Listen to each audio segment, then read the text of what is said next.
તો દાહોદ પોલીસની ખંગેલા ચેકપોસ્ટ પર મોટી કાર્યવાહી, જેમાં કુરિયર કંપનીની ગાડીમાંથી રોકડ તેમજ ચાંદીની હેરાફેરી પકડાઈ છે। ડ્રાઈવરની સીટ નીચે ચોરખાનામાં સંતાડેલી હતી રોકડ અને ચાંદી।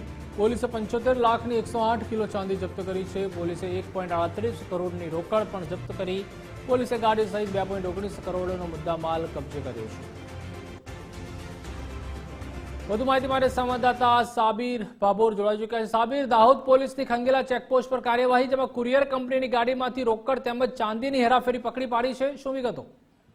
ચોક્કસથી પ્રતિભાલ વાત કરીએ તો દાહોદ એટલે જે મધ્યપ્રદેશ અને રાજસ્થાન બંને રાજ્યોને જોડતો જિલ્લો છે, ત્યારે અવારનવાર જે ગેરકાયદેસર પ્રવૃત્તિઓ, નશીલા પદાર્થો અથવા તો કોઈ પણ પ્રકારની જે હેરફેર થતી હોય છે તે દાહોદમાં થઈને પસાર થતી હોય છે।